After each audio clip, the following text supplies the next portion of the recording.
All right, in this short video, I just want to introduce some things for as we go forward in this class and talk about some things on the reflection form. Let's look at the reflection form. You guys should all be familiar with these. Just one thing with this now. When you get to the lab description, describe in detail what you did for your activity lab. If you're following a YouTube video, either one we provide or one you find, that's great, right? Just make sure you don't just list the video in here, right? Go ahead and you can list the video if you want, but then also detail out a few of the things that you did during the video. All right, let's talk about going forward in this class for this week. Remember, week 1 and week 2 content is due this week, and then we'll move on to week 3 content also during the week, but you should have this done by the time you have your teams meeting this week. Your activity labs are due. So whatever the number of activity labs you need for each week, that is due.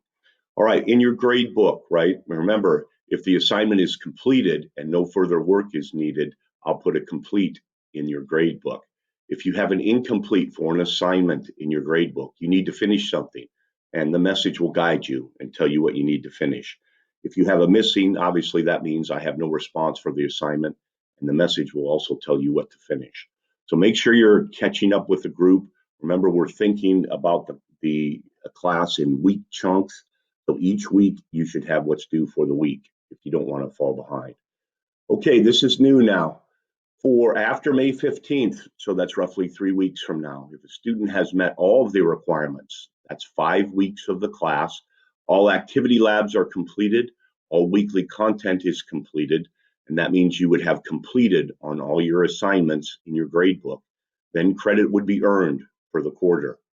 Okay, remember, no letter grades are given, only a pass or no credit is given for this class.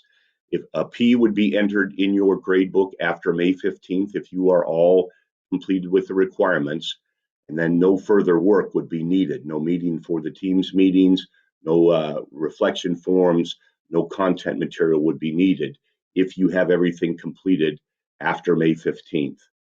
Okay, after May 15th, if a student has not met the requirements, then credit for the quarter is not earned yet. Okay, and then the NC would be entered in the grade book. And that would tell you that for this time, you have no credit. Students must continue to follow the regular weekly class schedule. If after the 15th you have an NC in your grade book, then you would meet with the teams meeting. I'll offer some remediation opportunities if needed to help you catch up, but you would stay on the regular class schedule, working to turn in your activity labs and your content. As soon as all the requirements are met, then you would receive a P and the quarter would be over. Remember, all grades will be finalized in June, and an NC as a final grade means no credit is earned for the quarter, and you would repeat the credit that you need for PE next year. All right, so this is a lot of information. Hope you had a chance to look at this. Come to your team's meeting this week with questions on this if you have them.